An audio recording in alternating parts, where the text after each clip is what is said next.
Beda kan bayar parkir, terima kasih, selamat jalan. Terima kasih kakak, selamat jalan. Kan beda rasanya kan. Although teksnya sama, copyright-nya sama, tapi kan feel-nya beda. Karena justru kita beda generasi, itu jadi isu. Itu problemnya. Isu, tapi bukan problem sih. I think it's not really a problem. It's more like an issue sih. Terus kalau 2 menit gimana? Itu jadul nggak sih? Nggak boleh. Aku udah set. Aku set komprominya adalah kalau 10 menit telat, oke, you come in. Tapi kalau udah more than 10 minutes, udah lo nggak masuk. Bisa. Ban mobil aku tadi pecah. Nggak masuk. Dan aku tulis depan kelas, late sama dengan no entry.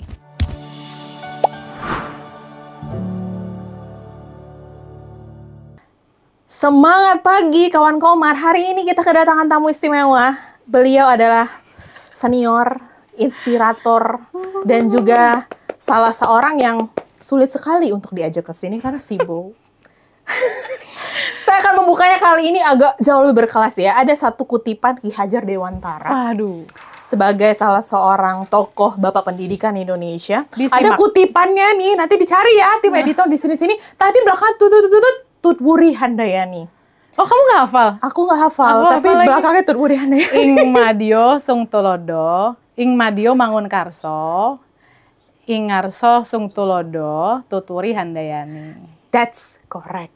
Itu ya teman-teman. Artinya kalau dari penyerapan saya nih, yang di depan ngajarin. Ing Madio Mangunkarso. Yang di tengah harus implementasikan, eksekusi, di belakang jadi support system dan supporter. Gitu kan ya? Tangan semua. Disinilah sound effect.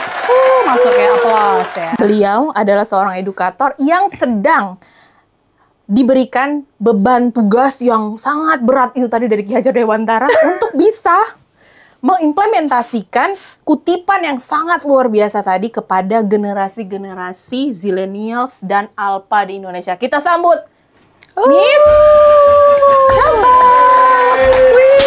Editornya pakai konfeti gitu ya, konfeti ya editnya ya. Bukan, gitu. bukan ya teman-teman ya.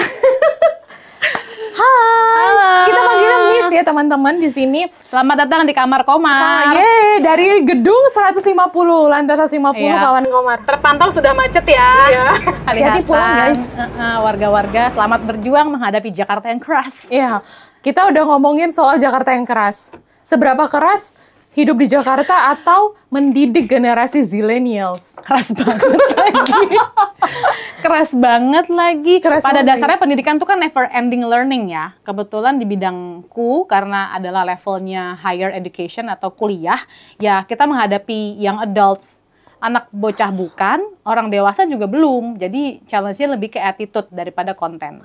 Udah ngomongin soal attitude. Iya. Itu kan isu-isu yang paling fenomenal in the last 2 years lah ya. Betul. Udah mulai ngomongin soal kayaknya there is something problem with our young generation. Betul. There's an issue sih. Problem sih mungkin every generation has their problem ya. I have no problem. Seriously? But this generation they have so many issues. So many issues itu karena mereka sadar ini adalah problem atau kalau di generasi kita nggak nganggap itu masalah? Karena justru kita beda generasi, itu jadi isu. Itu problemnya. Isu, tapi bukan problem sih. I think it's not really a problem. It's more like an issue sih. Isu, beda masalah dan isu itu apa? Isu itu hal yang memang it's there and it's potentially going to be a problem. Berpotensi jadi masalah. Tapi kalau problem sudah ada masalahnya, gitu. Oh. Tapi again ya, I think it's definitionnya beda-beda orang gitu. Kayak contoh beras mahal itu buatku isu. Oh, buat kamu isu. Tapi kan tapi kan buat beberapa warga itu masalah. Kok beras mahal sih gitu. Udah kelihatan sosioekonomi statusnya guys. Not big deal. Gitu Iya kan, kayak buatku nggak ada sinyal nih di HP, itu isu. Aduh, gua nggak ada sinyal di HP. Tapi kalau untuk orang-orang yang kerja di bidang aviasi, telekomunikasi, itu kan problem, nggak ada sinyal. Buatku kayak, aduh isu nih, I have to find a signal gitu. Tapi kalau buat mereka, aduh gua nggak bisa kerja karena nggak ada sinyal. Oke. It really depends. Ada data research yang menyampaikan bahwa bahkan kepercayaan, beliefs gitu ya, sampai dengan value young generation dibanding dengan generasi kita millennials ya, kawan Komar. Itu ada beberapa gap. Betul. Dan juga apa yang mereka inginkan tuh udah berbeda. Mungkin kalau zaman kita dulu menjadi pekerja yang bisa menafkahi diri sendiri dan financial stable cukup. Kalau mereka udah kenal side hustle. Betul, side hustle. Itu bukannya banyak banget. Banyak banget, betul. Dan buat mereka tuh kayak ada some drive untuk popularity sama fame. Wow. Itu jadi faktor yang buat mereka kunci gitu loh. Like you have to be famous to earn money. And with money you can earn fame. Jadi kayak fame sama money itu jadi dua hal yang saling nyambung. Karena exposure media what sekarang. What they consume every day membuat mereka jadi gitu. Kalau dulu kita kan konsumsi medianya cukup konvensional ya. Banget. TV, radio, koran. Kamu aneka yes nggak dulu? Majalah. Ya. Aku kebetulan generasi Go Girl. Aku gawanku Bobo.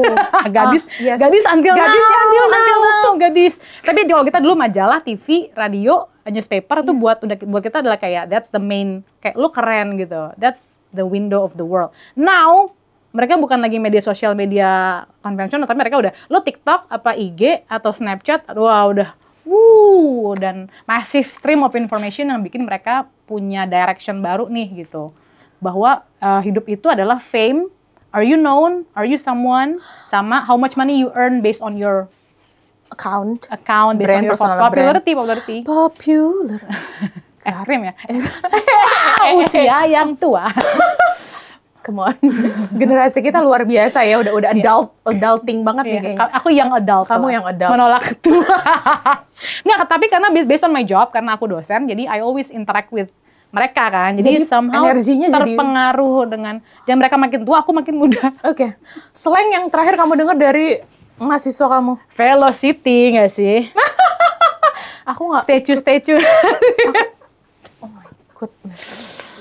They are my source of learning. So every time mereka bilang, saya mau belajar dong sama dosen. No, it's the other way around. I learn from them. Ya, kayak gini nih. Ya, secara jumlah aja banyakan mereka. So of course I learn more from them than they learn from me. Ya nggak sih? Yes. Tepuk tangan untuk 5 juta komen. The latest lesson learned.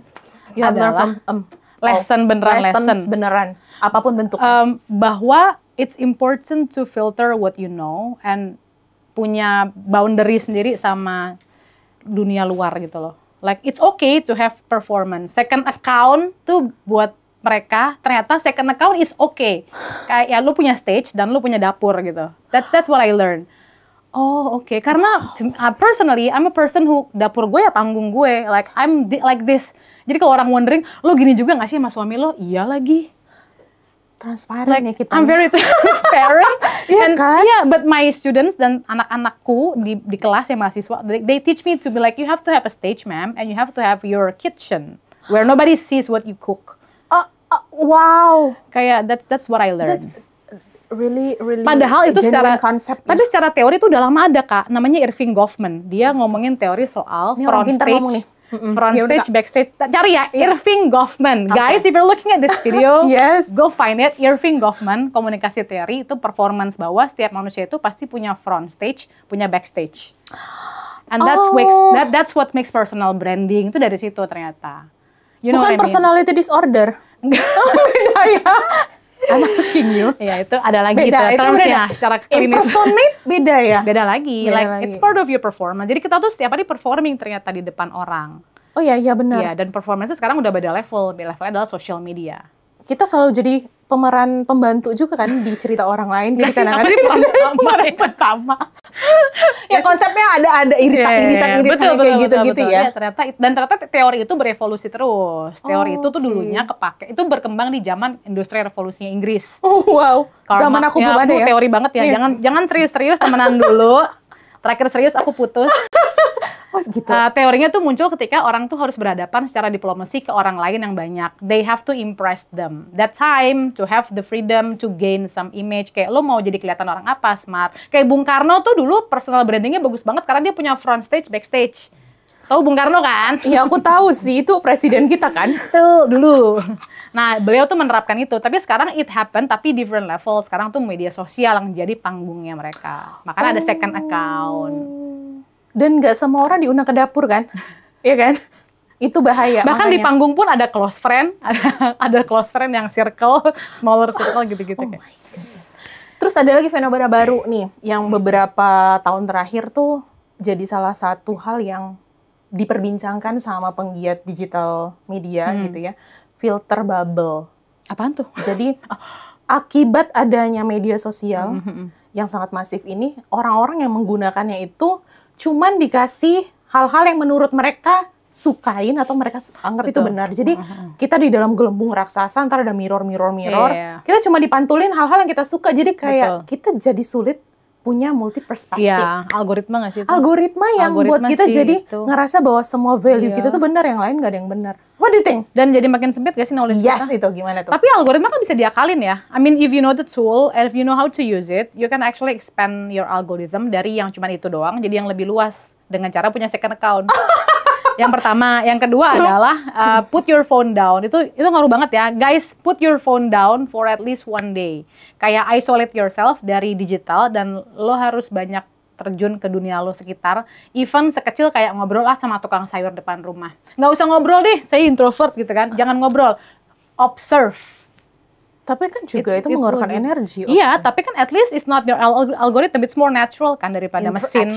Iya kan, dan itu lebih dekat sama kita dan sometimes it's forgotten. Zaman sekarang banyak banget kafe-kafe yang menerapkan put your phone down dengan menyediakan board games, card games. Tahu nggak sih? Iya, aku main Monopoly terakhir. See, it's useful kan untuk kita ternyata get to know more on ourselves gitu. Kafe board game kan lagi banyak banget sekarang kan? Ya. Karena ternyata jadi hal yang precious ya. Padahal tuh kayak jadul ya. Tapi dulu begitu. Buat sekarang enggak ya? Enggak, sekarang jadi hal yang mewah sih itu kayaknya, jadi gaya hidup deh. Ya kan? And they invent kartu buat dimainin secara interaktif. There's a card, kayak kartu remi, tapi isinya tuh prompt atau questions. And you have to ask your friends truth or dare atau pertanyaan. Aku pikir ujian, Miss. Bisa juga, kadang-kadang tuh kayak buat couples atau buat friendship tuh mereka di meja ada kartunya, terus masing-masing ngambil satu kartu, sebutin kenangan terburuk lo dengan orang tua. And then everyone in the table just like open up themselves. Which is, it's a good friendship game. Gitu. And get to know game, kalau nggak mau yang terlalu deep ya get to know aja kayak apa hobi lo, kayak kalau 5 tahun dari sekarang mau traveling ke negara mana. Nggak, aku suka yang dalam. Ya kan? Nggak mau yang surface aja. Itu kan depends who you hang out with lah. Depends kan kalau kamu hangout sama TNI misalkan kayak kamu pengen mana kita nggak boleh main sama mereka? Enggak kan, rakyat. TNI bersama rakyat. Alright, itu RUU-nya udah. Oke. Skip guys. Lanjut pertanyaan. Nanti habis ini kita ada, kan itu di dapur. Ini di stage. Ya betul, betul itu di dapur. Kemudian di barak. Muncul lagi nih, kalau tadi kita nggak mau ngomong ini problem, kita ngomong ini issue. AI ini membuat semua orang seperti terlihat jadi pintar, jadi keren, jadi tahu semua di dunia ini, padahal nanya sama AI. Sebagai seorang penggiat edukasi yang harusnya memang bisa juga exercising buat literasi gitu ya. What do you think? Fun fact, I just ask my student untuk ngerjain tugas mereka pakai ChatGPT. I told them to. Kalau aku sekarang pakai DeepSeek sama Gemini. Wow. Fancy. Tapi akhirnya sebagai seorang educator, aku harus innovate gimana cara aku mengevaluate their performance kalau sudah ada AI. Karena mereka kan they're very smart kan. Dikit-dikit pakai ChatGPT, dikit-dikit googling, dikit-dikit pakai Gemini, bahkan ribuan app lainnya yang bisa bikin mereka kayak tek selesai. Ini submit. Akhirnya aku menemukan cara adalah I have to see their screenshot. Ketika lo pakai ChatGPT, apa prompt yang lo pakai? Yang kamu nilai prompt-nya? Prompt-nya yang aku nilai. Briefnya ya kalau di kita ya. Karena that's their way of thinking kan. Karena machine won't work unless the human function it. Ya nggak sih? The machine won't work. Nih, kata-kata hari ini. The machine won't work unless humans function it. Kalau manusia nggak memfungsikannya, mesinnya nggak akan kerja. Secanggih apapun dia. Makanya aku lihat prompt-nya. Tolong editor yang tadi digedein di sini subtitle ya, biar kita tahu semua bahwa di era sekarang kreatif terus design thinking itu adalah satu hal yang nggak bisa digantiin. Nggak bisa. Sama personal touch itu nggak bisa. Beda kan, bayar parkir, terima kasih, selamat jalan. Terima kasih kakak, selamat jalan. Kan beda rasanya kan. Although teksnya sama, copyright-nya sama, tapi kan feel-nya beda. Deliver energinya. Exactly, there's a smile. Wow. Gitu kan yang itu nggak bisa digantiin ya? Nggak bisa digantiin, makanya yang bisa bayar karyawan parkir tuh cuma perusahaan mahal. I mean, hanya perusahaan yang memvalue personal touch yang masih mau membayar orang untuk jaga di tempat parkir. You know what I mean? Like di tengah evolusi teknologi yang sekarang kayak ngapain bayar orang gaji UMR, mendingan gue bayar mesin, maintenance tahun sekali, tapi done gitu. Experience itu ya? Experience itu yang akhirnya nggak semua company atau orang tuh aware gitu loh. Kalau kamu ujian gimana? Ya udah tertulis tangan. Nah, tulis tangan, mereka harus tulis tangan. Aku kasih prompt, I give you the prompt, I give you the fun facts about a thing. Karena mata kuliahnya writing for PR, jadi mereka harus nulis. kebetulan aku membiarkan mereka pakai ChatGPT pertemuan kedua. Like, please ChatGPT-nya dipakai ya guys. Terus benar hasilnya sih wow gitu ya. Tapi ternyata pas lihat promnya agak gagal. Iya kan, kelihatan kan ternyata hasil yang wow ini karena prom lo yang memang kurang bagus. Tapi terus ketika aku train lagi, promnya gini loh gitu. Nah, kali ini next meeting tuh aku kasih mereka facts, clues, they only have to arrange it into a paragraph. Kalau nggak bisa juga kebangetan sih, tapi ya. Tapi ada nggak sih yang kebangetan gitu? Ada. Oh, ada. Ada yang kebangetan banget. Kebangetan itu. Nah, anak-anak yang kebangetan banget ini biasanya mereka terbiasa dengan hidup instan. Ya, betul. Indomu. Tapi enak instan.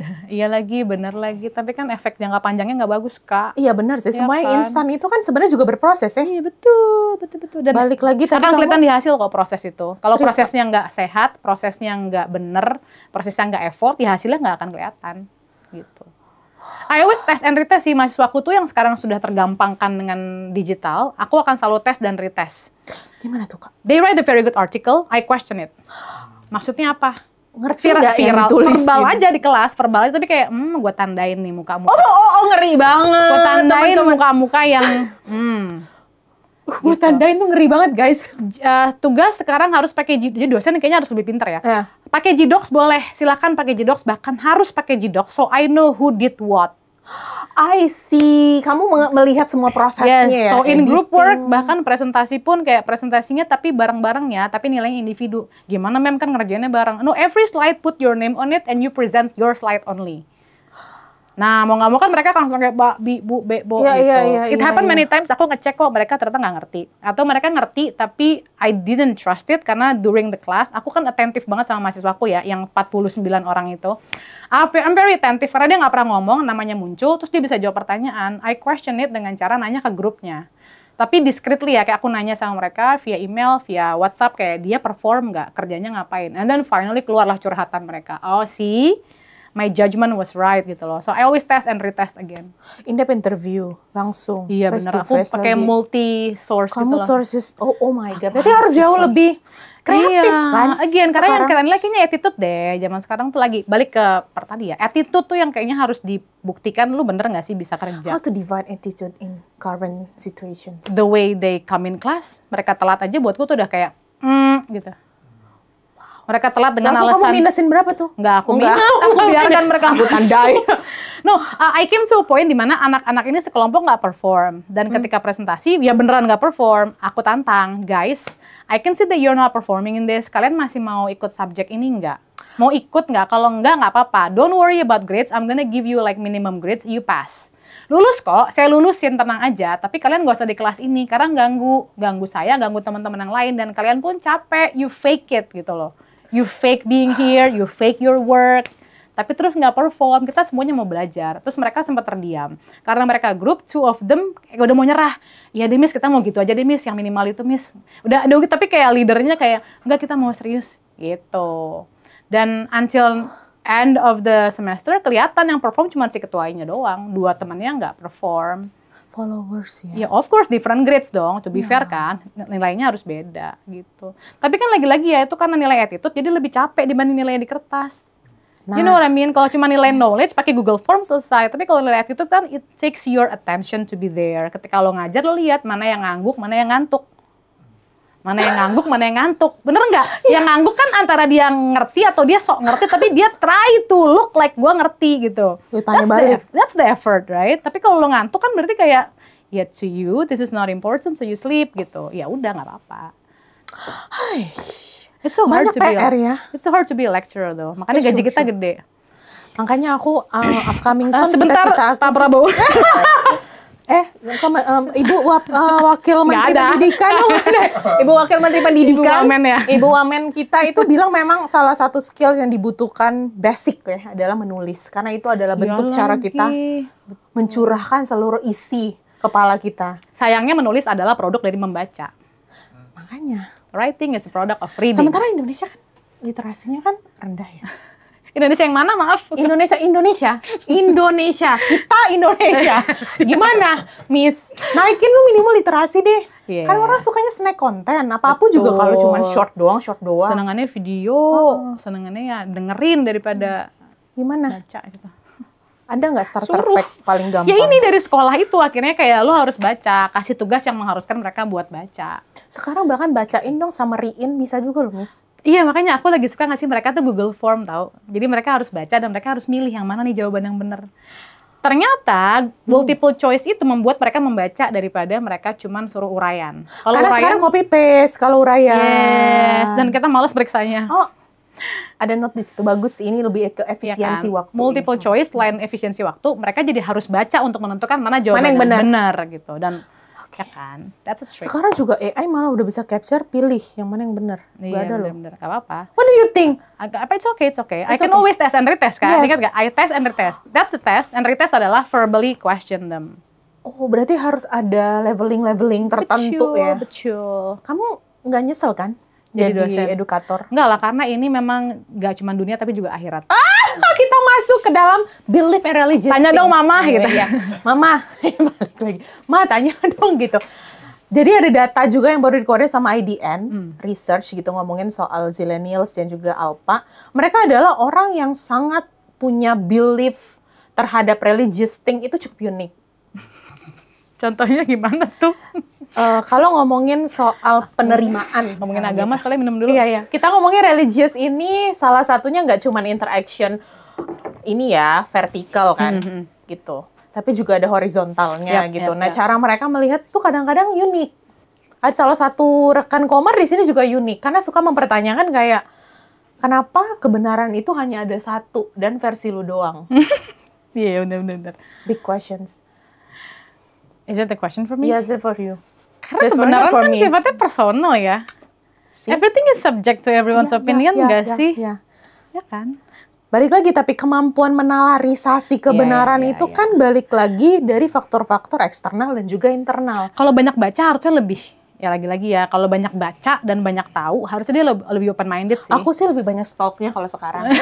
Kan membaca berarti kan? Observasi, iya, hipotesis. Reading kan bukan berarti harus baca, tulis tapi kayak reading situation, reading the context gitu kan? Reading people. How come? Reading the future. Bisa. Kita forecast Indonesia yuk, kita skip dulu guys. Nggak, tapi juga kayaknya sekarang karena agama itu sudah banyak dicampuri oleh teknologi, sadar nggak sih? Yes. Orang dakwah di platform, kitab suci ada di platform, sehingga semuanya harus digital. Dan handphone itu kan banyak distraction ya, banyak distraction yang akhirnya tang-ting-tung. Udah gitu kalau nggak dasarnya kuat, mereka akan interpretasinya kemana-mana. Nah, interpretasi yang kuat dan benar kan fundamental. Things yang bergantung sama internal kita nih. Ngapain dulu nih kita? Start from home sih. Nah, ini kan masyarakat kalau unit paling home. kecil. Nah, unit paling kecil di Indonesia ini, bahkan Indonesia katanya negara dengan fatherless dan motherless issue. That's a big issue. Jadi ingat postingan yatim, tipe-tipe yatim. Yatim premium, yatim Promax. Pertalite, Pertamax, oplosan. Salah. Tahu nggak sih, udah baca belum sih postingan itu? Aku udah baca. Tipe-tipe yatim. Kamu yang apa, Promax ya kalau kamu kayaknya? Kalau aku kayak Promax deh. Kalau aku ntar yatim plus. Boleh nggak? Jadi udah berkali-kali yatim. Sebelum bapak gue masih ada. Papa, love you. Maaf ya. Joke, joke, just joke. Jokesnya milenial gini emang. Gimana menurut kamu tadi? Kita balik ke fenomena yang tadi ini bahwa apa dulu? Jadi kita harus ngapain dulu? It starts from home sih. Masyarakat dan unit paling paling kecil. dasar adalah rumah, keluarga. Kalau dia ngerasa kayak rumah itu kan bukan bentuk buildingnya, tapi feel. Setuju banget lagi. Jadi gimana? Anak-anak yang broken home kan dipelihara oleh negara kan?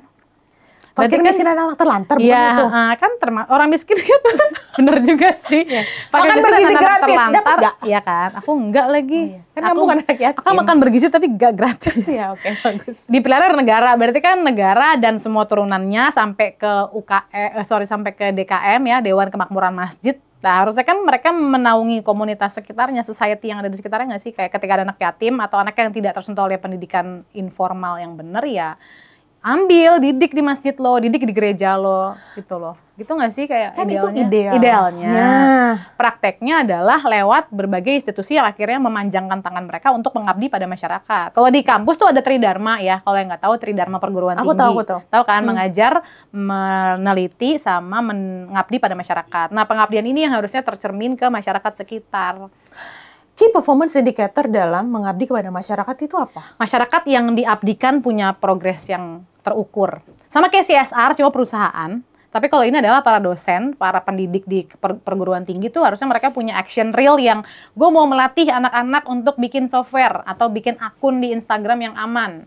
Kalau jurusannya itu. Kalau orang-orang perhotelan nih, teman-teman tourism, gue mengabdi apa ya? Bagaimana cara serving makanan yang baik, cara berpakaian, cara memakai makeup. Tapi buat ibu-ibu sekitar situ. Terus kalau anak teknik ngapain nih Kak? Anak teknik yang mesin dan minyak, pengabdiannya ngapain? Ya bagaimana cara mengelola limbah. Misalkan, gimana mengembangkan mesin, gimana benerin kipas. Atau edukasi sekedar kayak, ini loh akun-akun yang bisa di-follow kalau mau belajar soal teknik gitu.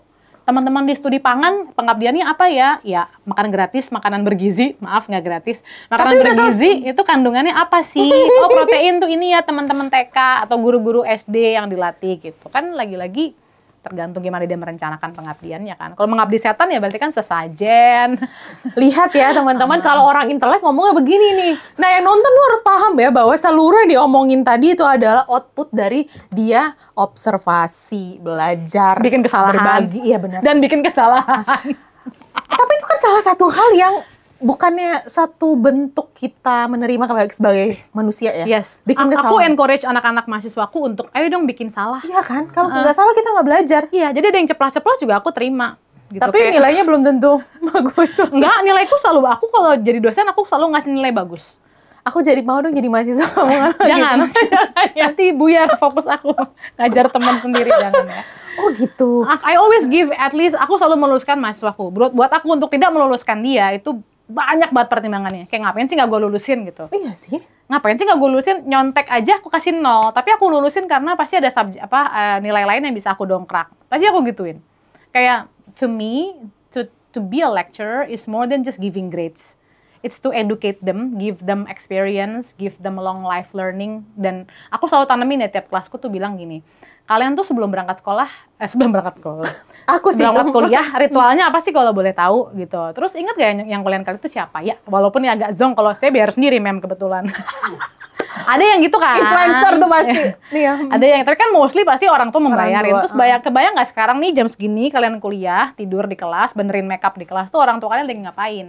Lagi kerja. Miss. Langsung mereka kayak, lagi kerja kan, nggak lagi benerin makeup di kelas kan. Mereka langsung kayak, dah silent lagi gitu. Tapi nih aku juga bekerja benerin makeup ini loh. Kalau ibu kan beda, ibu gitu beda. Beda. Kalau mereka kan student, Bu. Iya, student. Terus datang telat ke kelas gitu. Aku selalu kasihnya bukan kasih kayak peraturan bla bla bla, tapi nggak kayak, kalian datang ke kelas telat, ini kelas keberapa, rumah kalian kan nggak pindah, kampus juga tetap di sini. So you know it's going to be traffic jam.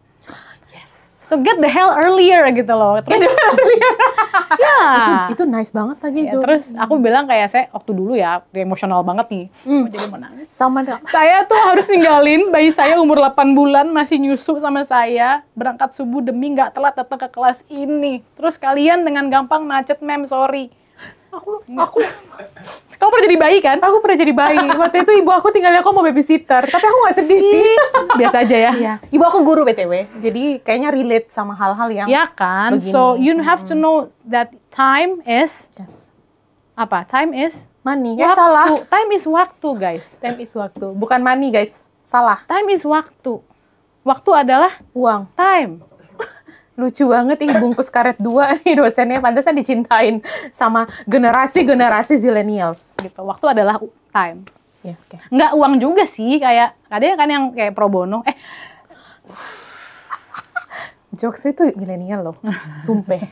Nah, ngomongin pro bono dan bono. What do you think? Kalau nggak salah aku kurikulum Indonesia ini kan berpindah lagi semenjak perbedaan. Aku sangat setuju sama yang kemarin. Harus merdeka ya. Merdeka. Karena kamu juga dapat project. Karena aku dapat bono pro bono aku di situ. Gitu. Ya kan. Tapi kan it's more than that kan. I believe kamu mau effort untuk kemana kesana kemari aku untuk ketemu berbagi. Sama Miss no. Berbagi ilmu kan it's something yang nggak bisa nilai pakai uang ya nggak sih. Sometimes connection, friends, experience, lesson tuh kan nggak selalu dari uang ya nggak sih? Sebagai seorang dosen yang akan building young generations gitu. Berat loh itu. Berat banget ya ternyata. Iya benar. Berat kan? Seperti apa cocoknya kurikulum di Indonesia? Kurikulum yang ideal ya. Ini being me loh. Sebagai Menteri Pendidikan, saya aku nanti wakilnya. Setiap Menteri Pendidikan, harusnya pendidikan itu disesuaikan di setiap daerah. nggak boleh disamaratakan. Jadi aku setuju dengan ujian nasional, tapi kerangka ujian nasional tuh harusnya disesuaikan dengan kondisi anak-anak tiap daerah. Jadi kalau dulu tuh ada kelas unggulan, tau gak sih lo Aku kelas masuk kelas unggulan beda. Itu aku setuju banget. Kamu setuju ya? Zaman sekarang kan kayak kenapa harus ada kelas unggulan? Kenapa kalau nggak masuk berarti anak gua? Enggak, it's not mean. Namanya bukan kelas unggulan ya. Mungkin lebih spesifiknya sih kelas yang motorik halus, kelas ini kelas seni, ini kelas teknik. Itu aku lebih setuju dibanding kayak semuanya harus merasakan semuanya. For me to be in the same class with lower than you, it's gonna drag you down. Tapi with the higher people will gonna take you up gitu loh. Tapi nggak semua orang siap untuk. Exactly. Tapi kan kondisi negara kita beda-beda ya. Iya nggak sih? Kita heterogen sekali. Kayak digitalisasi di seluruh Indonesia itu juga aku kurang setuju karena kayak teman-teman yang ada di Sorong, teman-teman yang ada di mana itu kayak internet buat mereka kayak that's an expensive thing. Itu adalah sebuah hal yang tersiar sekali. Iya, buat mereka tuh bukan mewah gitu. banget. Jadi kalau disuruh kayak LMS, mampus aja tuh, pusing nggak tuh, ya kan? Jadi kasihan. Jadi I think education should be customized for every region. Customize itu kan berarti segala sesuatunya harus di-adjust. Itu kan jadi nggak bisa disamaratain. Gimana? Susah kan? Berat kan? Makanya punya wamen yang benar sehingga bisa mengatur tiap LLDikti. BTW LL itu istilah ya, Lembaga Layanan Pendidikan Tinggi di semua daerah. Ada 16 daerah di Indonesia. LLDikti 16 itu mengepalai atau melayani 16 wilayah dari mulai Aceh sampai ke Papua.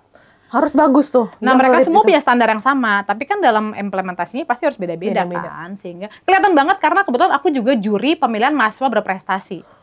Pernah dengar nggak istilah MAPRES? Aku dong. Pernah dengar. Kamu juga MAPRES kan pasti? Enggak, aku dulu capres. Salah. Iya, nah MAPRES itu akhirnya dikompetisikan secara nasional, tapi mereka adalah orang-orang yang finalis di tiap daerah yang unggul banget gitu, dan akhirnya beda kan MAPRES dari Jakarta dengan MAPRES dari Maluku gitu loh. Dan akhirnya ada daerah-daerah yang nggak terwakili karena nggak ada MAPRES-nya. Nggak ada MAPRES di level mereka, which is ya unfair dong kalau lo compare begini gitu. So yeah, to me it's very dynamic. Kalau Indonesia tuh bener-bener kayak harus adjust banget ya. Harus di custom banget tiap daerah tuh pasti butuhnya beda gitu. Jadi nggak ada starter pack yang benar-benar bisa disamaratakan. Terms-nya aja kali, istilahnya aja kayak ujian nasional, ya timingnya nasional, targetnya nasional, tapi kontennya nggak bisa dibikin nasional gitu. Aku dulu ada bahasa daerah kok ujiannya. Aku juga karena, dulu di SMA aku ada jurusan bahasa. Malah. Bahasa daerah, bahasa lokal gitu. Tapi sekarang udah nggak ada nih, karena Merdeka Bebas Belajar. Nah sekarang bukan bahasa Kak, namanya PLBJ, Pendidikan Lingkungan Budaya Jakarta. Kalau di Jakarta, kalau di Jawa Barat nggak tahu deh apa. Tapi kayaknya muatan lokal ya. Dulu namanya muatan lokal. Muatan lokal karena memang orang lokal harus diajarin juga. Tapi kan itu cuma 1 jam pelajaran dibanding 15 jam pelajaran setiap minggunya kan. So is it good enough gitu? No. Gitu. So I think it sama ilmu tuh bukan juga pengajarannya Kak. Ilmu tuh adalah pengamalannya. Tuh bilang ikro. Baca iya dulu kan? baru bisa diamalin. Iya, tapi kayak iman, ilmu, amal. 3 itu, nggak boleh lepas-lepas tuh. Bisa, jangan. Harus iman tuh artinya lo punya kepercayaan. Gue yakin dengan gue berilmu, gue bisa beramal. Dengan punya iman, lo pasti nyari ilmu. Karena semua agama mengajarkan umatnya untuk nyari ilmu. Apalagi Islam. Nah. Iya nggak sih? Yes. Lo harus belajar gitu. Makanya. Kalau itu kan basic banget ya. Iya, betul. Harus pinter. Kalau nggak punya ilmu, nggak bisa beramal. Lo mau amal apa? Bahkan tukang pun ya, kuli gitu yang butuh tenaga kan juga butuh ilmu. Gimana ngangkat ini biar bisa ke atas ya, berat. Katrol. Gimana dorong mesin ya biar gerak, pakai dinamo. Itu kan ilmu kan. So you have to have the ilmu. Dan ilmu itu kan nggak harus sekolah. Oke, kita nggak ngomongin soal amal. Itu. Iya, oke. Kita bahas zilenial. Kita ngomong gini, lo berpikir deh. Itu sulit.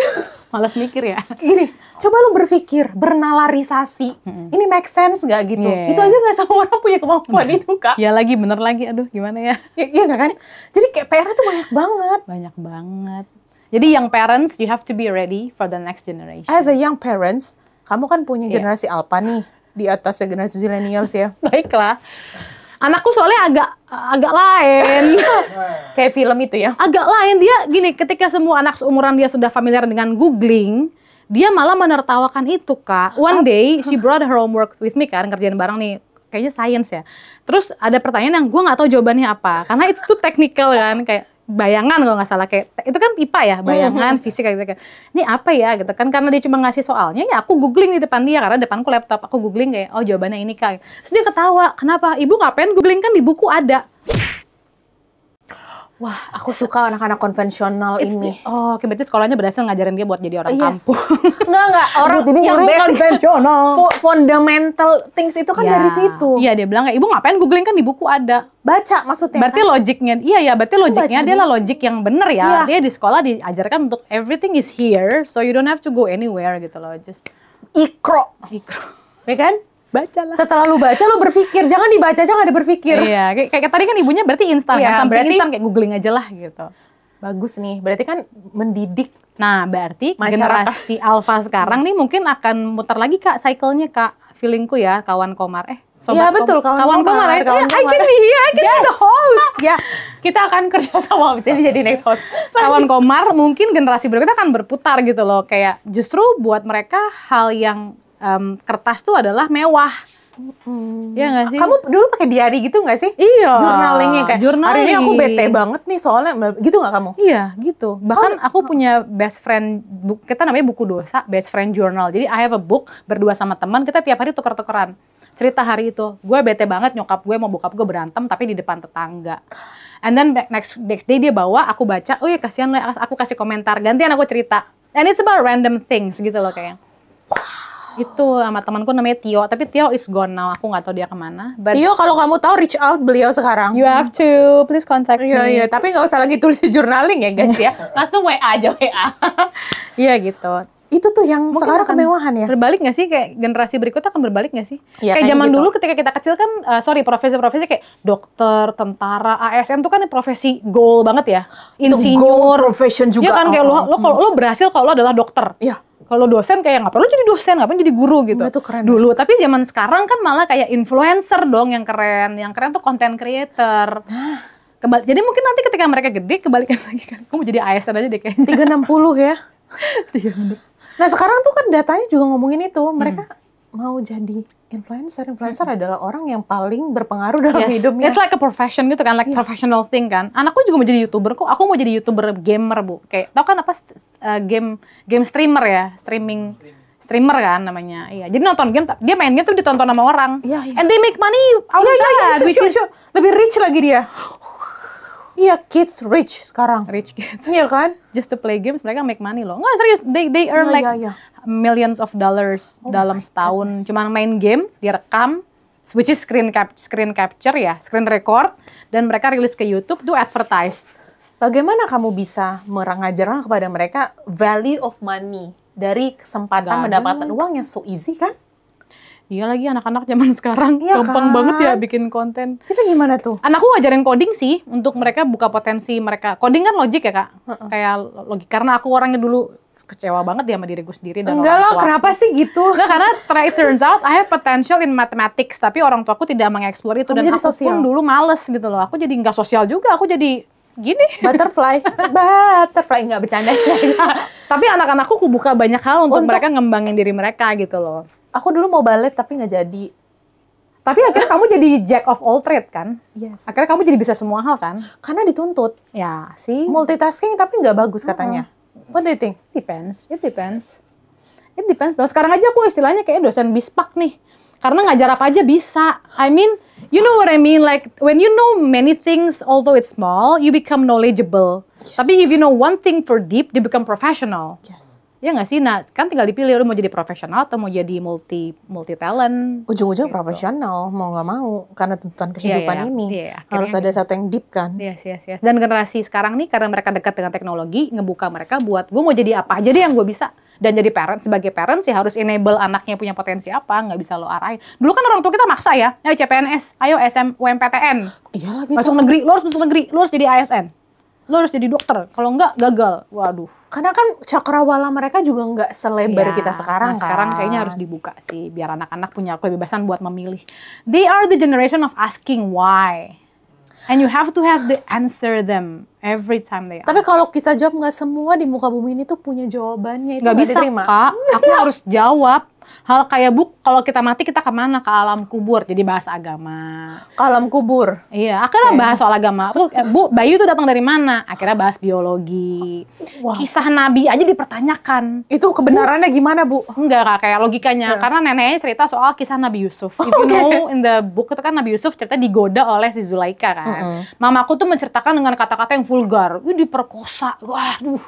And then when they confirm to me, I'm like, I think mengganggu kali ya, ngajak main, bukan diperkosa sih. Emang diperkosa tuh apa, Bu? Ya, it's something yang nggak baik, tapi dalam kisah itu sebenarnya bukan gitu sih. Akhirnya aku harus twist supaya mereka nggak kemana-mana.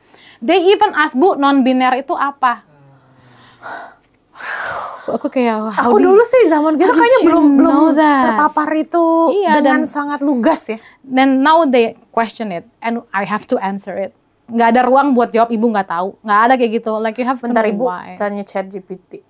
Ibu tanya Gemini. Google dulu. Ibu Gemini. Oh, they ask me to do that. Like, Ibu nggak tahu ya, Ibu googling lah, masih gitu aja nggak bisa. Aku, even anak TK loh ya, bahkan gitu. Easier nggak jadinya sekarang parenting nggak? Easier kalau kita bisa ngakses yang bener ya. Karena kan sekarang parenting konten banyak banget ya. And it's very exhausting. Ya kan, one day lu nggak boleh terlalu kasar, tapi lu nggak boleh terlalu lembut. Lu jadi orang tua jangan terlalu ngasih, tapi lu nggak boleh pelit lah. Semuanya tuh diabu-abuin nggak sih? Ada istilah VOC parenting itu nggak sih?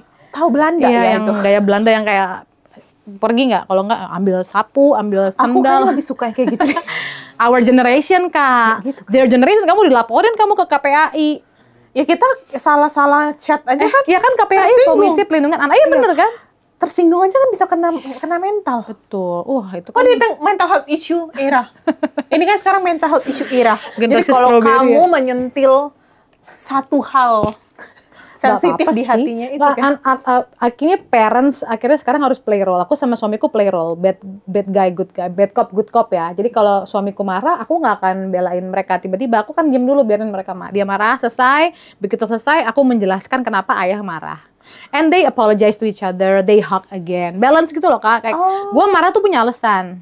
Gitu. Nah, alasan gue gini. And then my kids are questioning, Bu, kenapa ayah marah kalau aku begini padahal ayah juga begitu?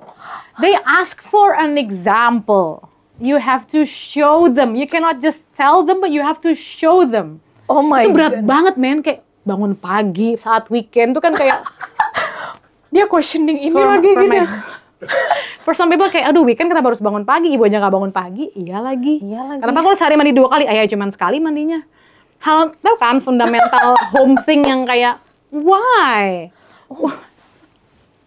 Ibu aja nggak mau kan kalau aku ngomongnya sambil bentak-bentak. Ya ibu jangan bentak-bentak aku dong. Iya. Gua aja nih yang denger ya guys. Makin pengen child free gak sih kalian? Jangan ya. Aku many rewarding things kok. Enggak. Ini malah challenging. Iya. Yeah, challenging. Nggak, kamu bisa punya anak tanpa menikah kok, bisa. Iya. Ya. Tapi nggak mau lah ngurus sendiri, gila lu. Oh my God. Ya urus bareng ChatGPT. Mahal banget. Urus bareng ChatGPT. Aku sih enggak ya. Atau yang sama pakai Google apa, tiba-tiba ada orang tapi secara 3D. Oh, there is a series for that. Ini rekomendasi buat kawan Komar, namanya Black Mirror. Serial Inggris. Aku sudah masukkan ke dalam list, yeah. Watch Black Mirror, you're gonna open your mind about dunia ini ternyata sekejam itu ya, gitu. Itu versi satirnya, keren deh. Black website aja ngeri ya. Black market aja ngeri kan ya. Apalagi Black Mirror. Black Mirror. Tapi black gitu. Tapi mirror, iya. Kayak dark side of you. Tapi semua orang punya dark side ya. Pastilah. Gimana caranya kamu untuk tetap menjaga dark side kamu tuh jadi shine? I make it as a joke. I make my sad story as a joke. Iya nggak sih? Kayak tadi ya kalau misalnya ada mahasiswa datang kan kamu caranya gitu ya. Iya. Itu kayak ibuku dulu zaman dulu gini.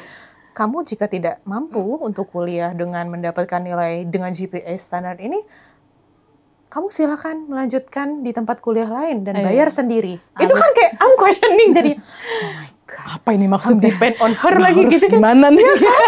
Dia bebut. Itu kan yang sulit sekarang membuat seseorang berpikir. Dan bertanggung jawab sama semua tindakannya. Apa terakhir yang kamu lakukan di dalam kelas kamu untuk membuat mahasiswa kamu akhirnya berpikir bahwa tindakan kamu ini A, B, C, D konsekuensinya ini. Ya itu sih nggak mengizinkan mereka masuk kalau telat. Itu baru-baru ini. Bisa kalau 2 menit gimana? Itu jadul nggak sih? Nggak boleh. Kalau aku udah set. Aku set komprominya adalah kalau 10 menit telat, oke, you come in. Tapi kalau udah more than 10 minutes, udah lu nggak masuk. Bisa. Ban mobil aku tadi pecah. Nggak peduli, nggak masuk. Dan aku tulis depan kelas, late sama dengan no entry. Ya udah nggak masuk. Finally ada yang stay loh sampai selesai dan mereka stay untuk minta maaf doang. That's an attitude. Nah, you know what I mean? Like that's an attitude gitu. Maksudnya, kayak gitu yang tapi ada juga yang cabut setelah mereka baca. Oh yaudah deh, bye. Ada yang stay. Berarti kan ada differences of choices kan. Mereka memilih untuk gue mau stay deh, gue minta maaf karena gue merasa bukan hanya gue kehilangan pelajaran, tapi gue kehilangan trust dia bahwa gue datang loh gitu. Itu kan nggak semua orang nggak semua mahasiswa di umur mereka punya mental itu kan. Mental mereka kayak ya udah.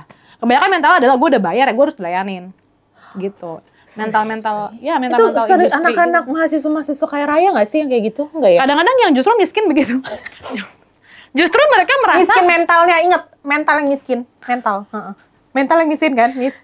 Maksudnya, lu tahu ya beda mental kaya sama mental miskin tuh totally different. Fenomena orang kaya sombong itu kan udah biasa ya. Orang miskin sombong tuh kan kayak suatu hal yang kok bisa lu?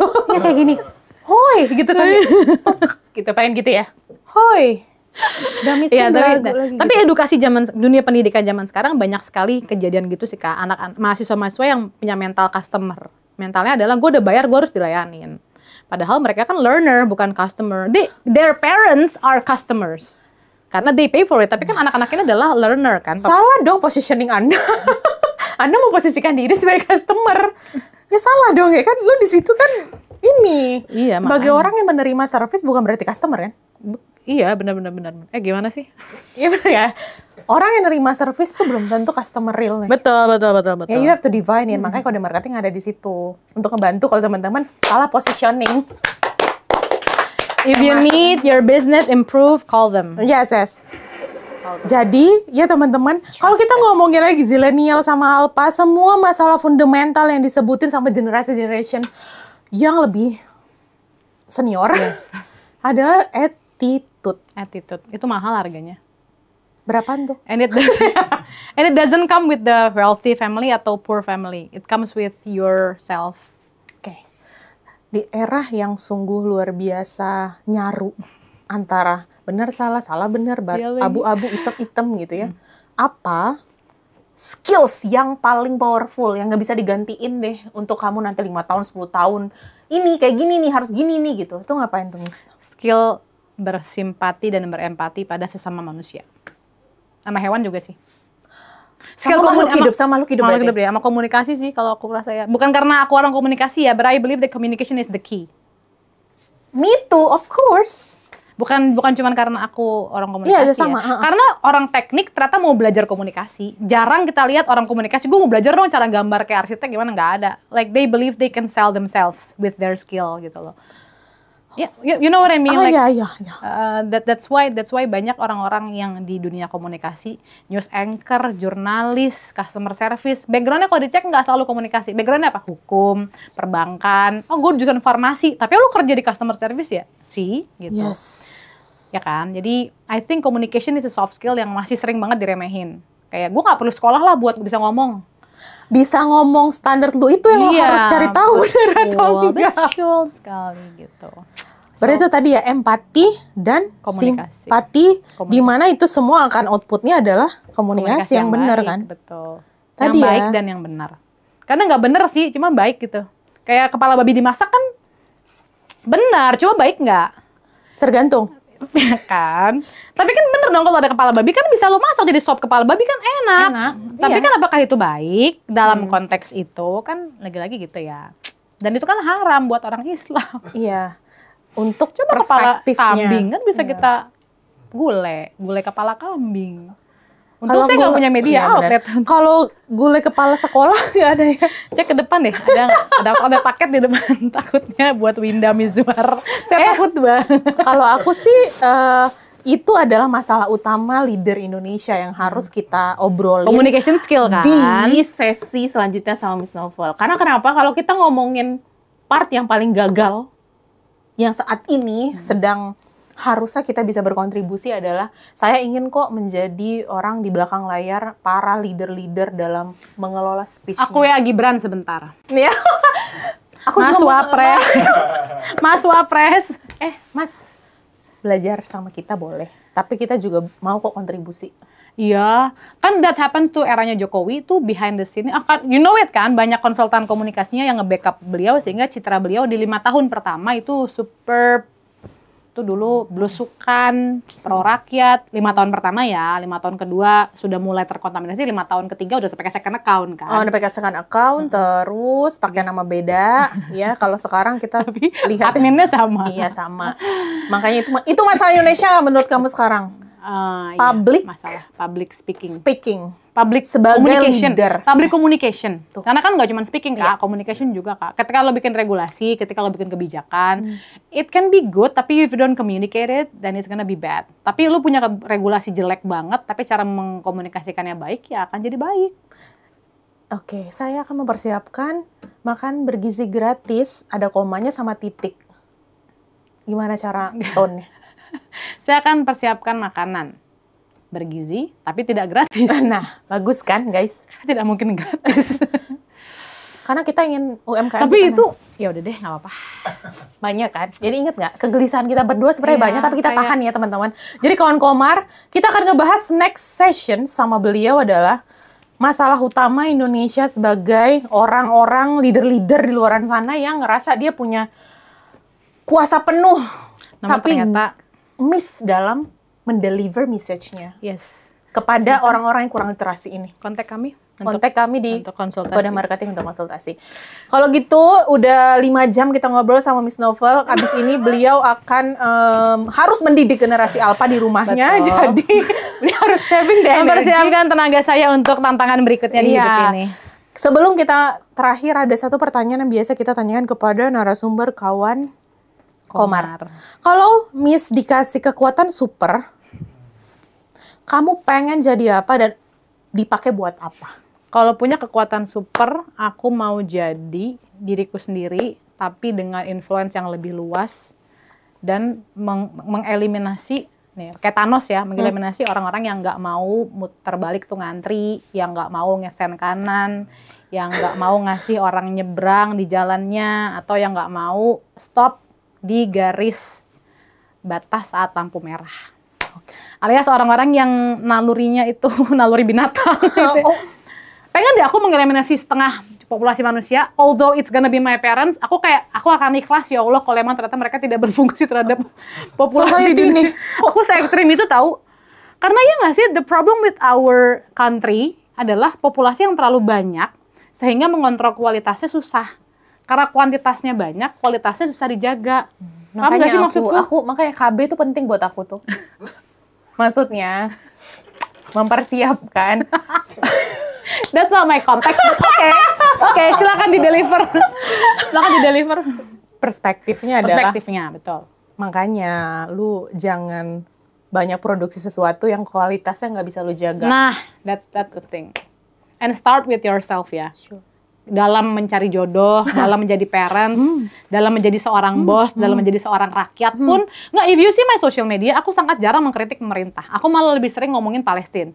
Oh enggak ya? Itu apa-apa, it's okay. Ya. No. Aku malah lebih sering ngomongin Palestina dibanding mengkritik pemerintah sendiri, karena I always reflect back to myself, lo kayak emang sebagai rakyat lo udah benar. At least for me ya, walaupun rakyat punya hak untuk protes, punya marah, punya hak buat demokrasi dan demonstrasi, tapi for me, I'm gonna start with myself. Gue jadi dosen udah benar belum ya? Gue jadi orang tua udah bener belum ya? Gue jadi istri udah oke belum? Gue jadi seorang temennya Mbak Winda nih udah oke belum sih gitu? Sampai diundang ke kamarnya lagi kan? Iya. Intim banget. Kita tidur guys.